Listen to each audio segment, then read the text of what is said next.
I know you're out there. I can feel you now. I know that you're afraid. You're afraid of us. You're afraid of change. I don't know the future. I didn't come here to tell you how this is going to end. I came here to tell you how it's going to begin. I'm going to hang up this phone, and then I'm going to show these people what you don't want them to see. I'm going to show them a world without you. A world without rules and controls, without borders or boundaries. A world where anything is possible. Where we go from there is a choice I leave to you.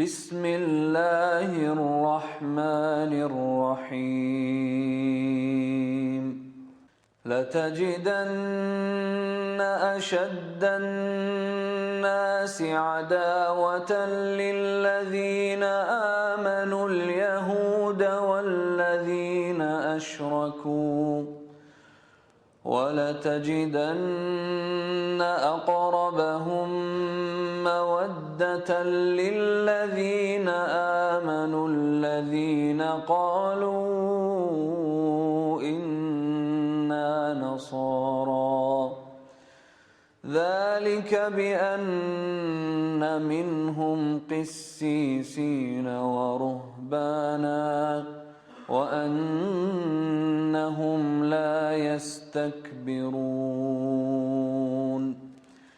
وإذا سمعوا ما أنزل إلى الرسول ترى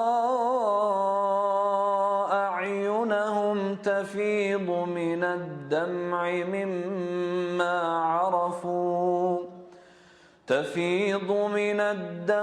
مما عرفوا من الحق يقولون ربنا آمنا فاكتبنا مع الشاهدين.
Deux nations vont nous accompagner toute notre vie durant. La nation d'Ishmaël et la nation de Esav. Ésaü et Ishmaël nous accompagneront de façon similaire jusqu'à la fin des temps. Vis-à-vis d'Ishmaël, Ishmaël c'est l'islam aujourd'hui, vous le savez, une religion qui représente Midat Hadin, la rigueur, l'intransigeance, la dureté par excellence, la loi sans libre arbitre, tu ne fais pas, je te tue, je te coupe la main, je te coupe le pied, je te mets un coup de boule, je te vole ce que tu as. On connaît cette religion. La guerre de Gog et Magog, cette fameuse guerre qu'on attend tous, le Chafetz Chaim a dit, ne t'attends pas à voir autre chose que la guerre de l'islam se lever contre Édom. Selon Chafetz Chaim, la guerre de Gog et Magog, c'est que l'islam en Europe se lèvera comme un seul homme et ils ont tout pour réussir. Cette guerre-là, dans le monde dans lequel on vit, elle est nécessaire. Et pourquoi est-ce qu'elle est nécessaire? Parce que l'un va utiliser l'autre. Pour ne pas qu'Israël rentre en guerre, Akadosh Baruch Hu Shtabach Shemo Lahad, dit le Chafetz Chaim, va provoquer que Ishmaël se lève contre Esav. Donc ce que vous êtes en train de subir en France, en Europe, qui fait tellement peur, ça devrait être pour nous la plus belle nouvelle de notre histoire juive. Enfin, on commence à s'y approcher. Enfin, on commence à réaliser ce que les sages nous avaient prescrit avant. Ce que je vous ai dit tout à l'heure, c'est marqué dans Sanhedrin. Le Mashiach viendra que quand Édom, l'Europe, la chrétienté sera totalement tombée. Donc je vous pose la question, c'est une bonne nouvelle que l'islam envahisse l'Europe? C'est une excellente nouvelle, ça annonce l'envie de Mashiach. Excellente nouvelle. Et que se passe-t-il quand il viendra? La paix régnera enfin dans le monde, les nations déposeront les armes et serviront le peuple d'Israël. Vous allez le payer très cher, les Européens. Mais à un point, vous n'avez même pas notion de quoi on parle. Il n'y aura pas d'holocauste pour vous avec des trains qui vous emmèneront au four crématoire. Ce sera sur place, l'égorgement. C'est marqué aussi dans les livres. Et vous n'aurez pas à fuir. Parce que tout le mal que vous avez fait à Israël, vous le paierez au centuple. Quand l'Italie disparaîtra, quand Édom, c'est pour ça que le QG de la chrétienté qui vient de Esav se trouve là-bas, quand cet endroit-là disparaîtra, et c'est ce que veut faire l'islam, il s'occupe. L'islam, c'est le balai d'Israël, sachez-le.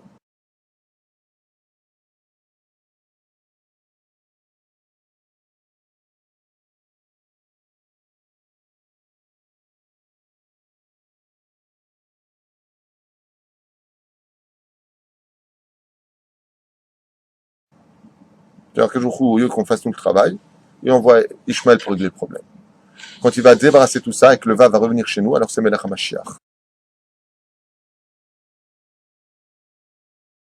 Pendant des centaines d'années, Ishmaël a donné cet argument jusqu'à qu'Hachem lui a répondu, tant que les Juifs quitteront la terre d'Israël, tu auras le droit d'avoir la terre, et quand ils reviendront, tu devras quitter.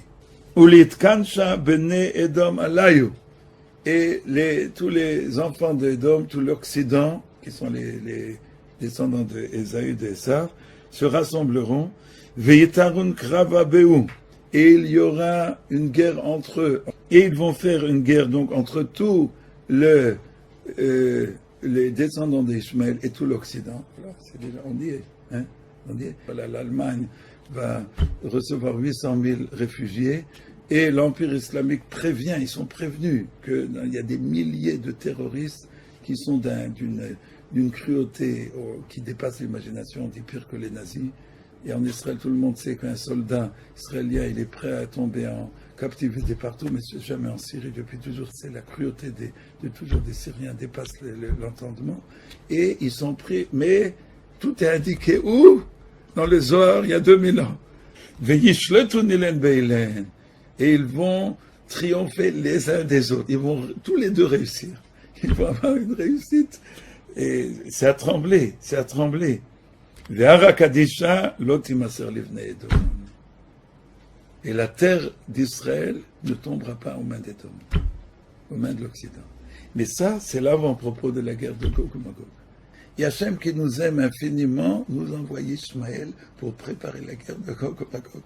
Donc quand Ishmaël va faire cette guerre-là avec l'Occident, ensuite l'Occident va se liguer, et Gog, comme on l'a dit, il va réunir l'ensemble des peuples. Il y aura déjà, ce seront des continents qui seront réunis, mais il y aura déjà eu les réunions, grâce, enfin, entre guillemets, grâce à Ishmaël, et toute personne un tout petit peu honnête et qui ouvre les yeux voit que ces choses-là sont en train de s'accomplir sous nos yeux. Voilà. Maintenant, qu'est-ce qui va se passer? Et je termine. Le Malbim, une fois de plus, nous a expliqué. Quand Ishmaël, Malbim, Yecheskel, chapitre 38, c'est les mots du Malbim. Quand Ishmaël va se rendre compte qu'il est en vérité manipulé par Édom, et que le but d'Édom est qu'une fois que Ishmaël aura fait le sale travail, Édom va lui dire, va te faire voir maintenant, toi aussi, parce que va arriver un jour où Daesh, Al-Qaïda, etc. se rendent compte que finalement, on se sert d'eux, bien que, je veux dire, ils ont leur part de satanisme aussi, mais en quoi on se sert d'eux. À ce moment-là, qu'est-ce qui va se passer de Malbim? Malbim écrit il y a presque 200 ans. Ils vont se retourner, ils vont s'entretuer, d'accord? Et qui va sortir vainqueur? L'homme, le vrai, Adam. Parce qu'à force de s'entretuer, ils vont nous foutre la paix, et c'est comme ça que le monde va être récupéré. Explique le Malbim, c'est pour nous dire comment cela va se passer. Il dira il y aura deux clans. Le premier clan, ça sera les deux premiers qui ont été cités. Le fer et les reins. Le fer, c'était quoi? Non, les reins et le fer, dans l'ordre. Les reins, c'est quoi? C'est la Grèce. Le fer, c'est Rome. La culture gréco-latine, c'est quoi? L'Occident. Tous les pays occidentaux sont le résultat de la culture gréco-latine. Ils vont s'opposer à l'argile. L'argile, c'est quand on avait dit, c'est Ismaël. Mais comme je dis Ismaël, c'est qui? Ça va du Maroc au Pakistan. Dit le Malbim, non, il y aura deux peuples, c'est tout. L'argent et l'or. L'argent, c'est la Perse. L'or, c'est l'Irak. Perse et Babylone, qui font aujourd'hui Iran, Irak. Ce sont ces deux agents qui, à la fin des temps, seront en guerre contre le monde occidental. Le monde occidental partira en guerre contre l'Iran et contre l'Irak. Donc on voit déjà, ça se précise. Effectivement, si aujourd'hui, deux pays contre lesquels l'Occident s'est allié, c'était l'Irak, les deux guerres du Golfe, et peut-être maintenant qu'on peut peut-être mettre aussi l'État islamique dans le cadre de l'Irak, et l'Iran, qui est aujourd'hui le seul pays encore du monde ismaélite qui est vraiment dangereux.